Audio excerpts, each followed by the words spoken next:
I think it might be time to lower the tone a little bit, maybe.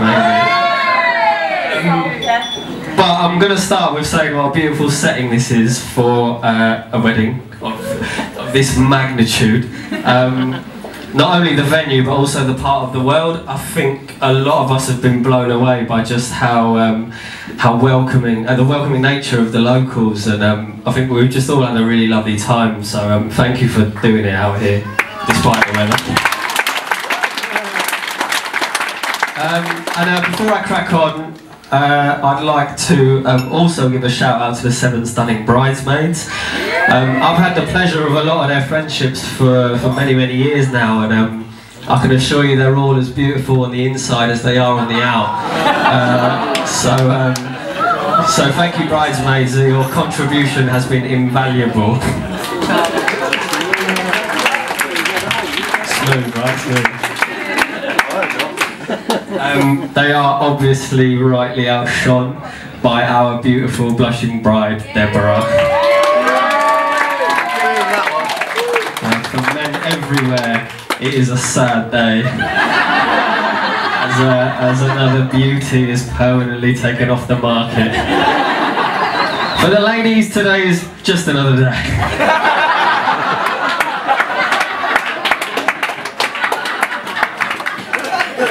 Now, I'm not usually one for ego and huge bold statements, but you are all here today because of me.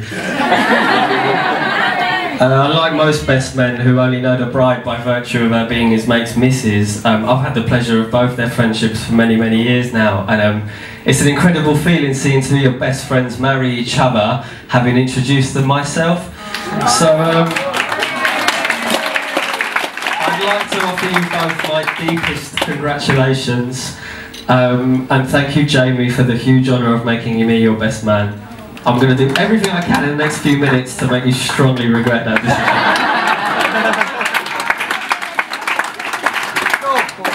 decision. My earliest memory of Jamie is not a very happy one. He was lying in the road one morning outside our secondary school after being knocked over by a car. Yeah, I'm not going to make a joke out of that. I can. Because although we can blame the knock on the head for that haircut,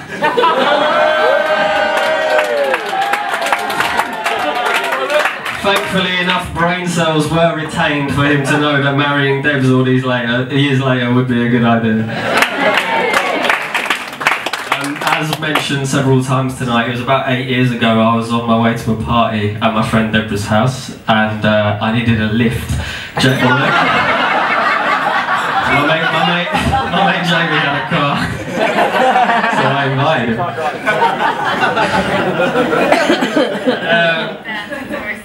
Yeah, to Forest Hill. And the theme for this party was to dress up as what you wanted to be when you grow up, which you didn't mention before.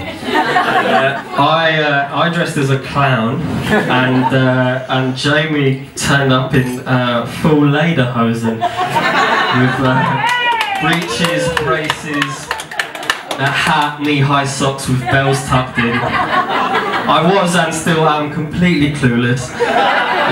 He looked ridiculous. I've got photos on my phone if anyone wants to see, just see me later. As if Jamie in that outfit wasn't funny enough, he got into an altercation later that night with a drunken aggressor. And after a bit of a disagreement, he got a headbutt right in the middle of the floor. He's fine, he was fine, he lifted her tail. So, but again, he looks stupid and I've got a photo, so now something about that pasty boy with a shiner in lederhosen look obviously started Deborah's motor. because they were off to the zoo soon after on their first date.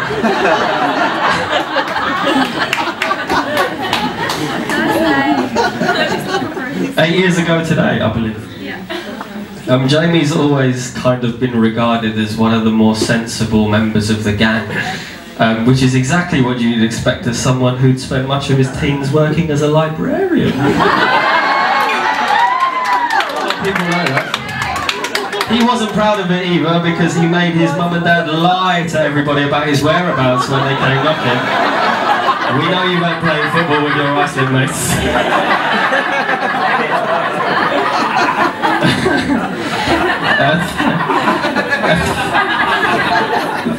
A teenage Jamie also had a bit of a complex about his height,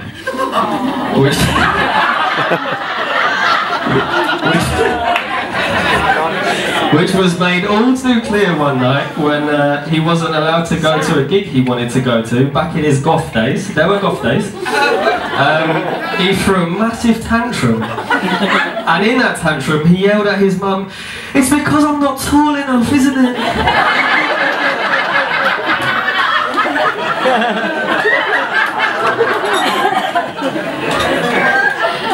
Sorry. Even now, at 31 years old, he might still look like a child, but he's always very much my go-to guy for proper grown-up advice. If he ever denies looking like a child, just remind him about the salesman who stopped by his house recently, and when Jamie opened the door, looked down on him and said, "Is your mum home, mate?"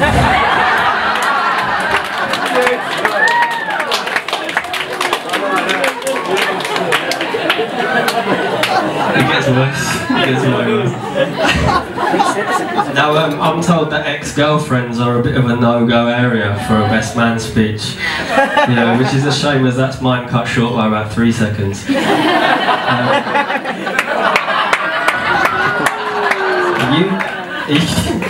You'd think with his trademark maturity, a really embarrassing tale might be tough to come up with. And that really has been the case, but as the saying goes, shit happens.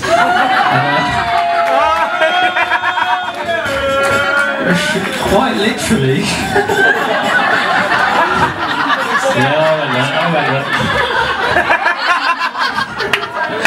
Quite literally in Jamie's case, when at a barbecue at Gareth and Siobhan's house, he naively trusted a fart and followed through in his pants.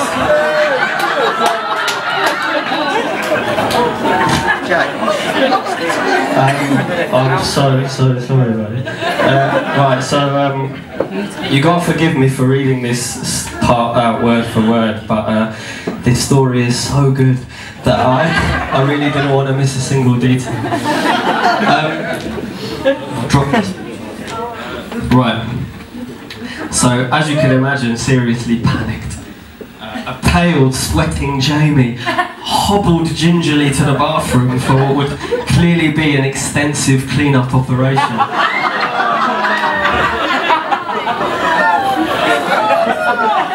Don't hurry. Having made it this far, the next dilemma for our poor groom was where to dispose of the soiled undies, and with that, all evidence of the accident. His options were limited. He certainly wasn't going to put them back on, or into his pocket. So Jamie looked to the panel on the side of the bath,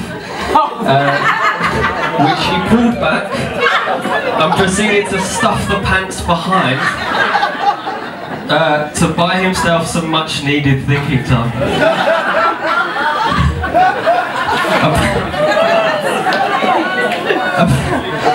Upon exiting the bathroom, you were faced with a traumatised looking young lady outside, and it dawned on Jamie that he'd forgotten to lock the door.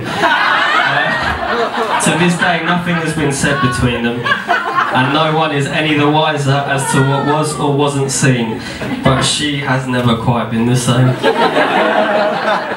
About an hour or so of trying to act natural, Jamie had his eureka moment. I could throw him out of the window. So he legs it back up the stairs, slides the panel back, pulls out the pants, and heads over to the window. Now, in order to avoid splattering them on the driveway or on someone's head, Jamie's only option is to throw them as far as he can into the road. Now, not wanting to leave them outside the house he was in, he cleverly thinks that he should angle the throw so that the pants end up further up the road than where he is. He lands a perfect throw and is awash with relief, thinking he will never see those pants again.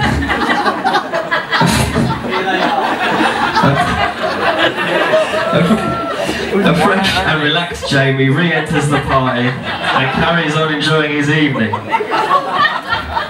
Meanwhile, the steady evening traffic outside would slowly dragging the dirty sodden pants back towards the scene of the crime.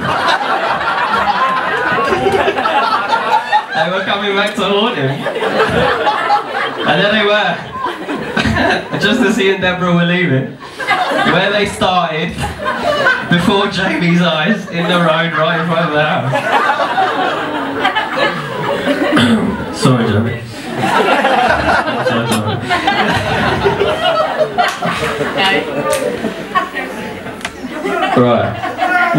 Right. Sometimes I'm no shit. While preparing this speech, Jamie, I had lunch with Liz and Claire, and they did actually have some really nice things to say about you. You're younger, yet taller, sister. She told me you're her best friend.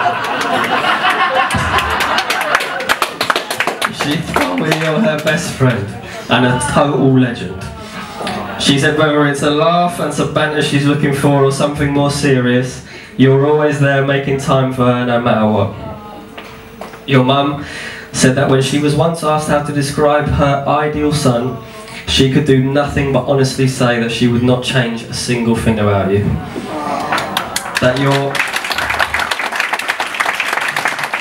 She said that you're incredibly thoughtful, and also said that you will always make time for everyone.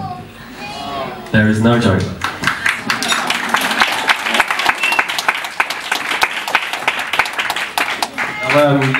Deb's first crossed my path at a local pub I worked at, and we hit it off instantly. A few messy Wednesday nights of hanging out in our student bars with cheap, disgusting and sometimes vomit-inducing white wine. Her, not me. I knew that in Deb's I was going to have a friend for life. Deborah, we all think you're an absolute star. You're a brilliant, funny and kind-hearted friend who deserves a husband of the highest standard. Jamie is lucky you married her before she managed to find one.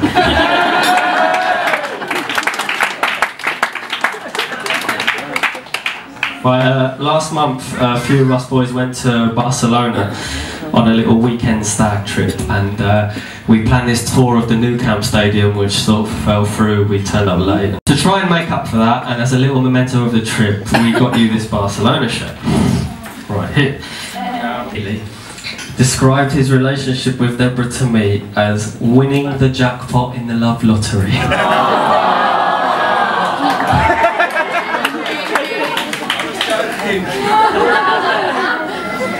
And who can argue that today he has won himself a wife that is beautiful, warm, loving, sweet and caring. But also, Deborah, how lucky you are. And you leave here today having gained a gorgeous dress and a beautiful bouquet of flowers.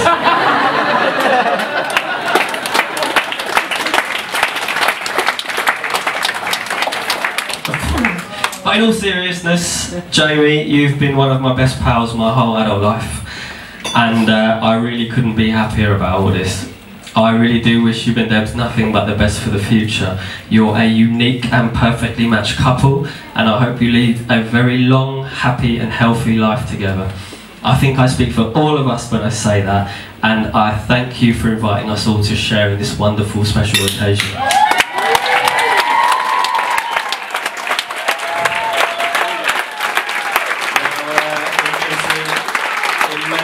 Pleasure, not to mention relief, to invite you all to stand and raise a toast to the newlyweds, the happy couple, Jamie and Deborah, Mr. and Mrs. Shanahan.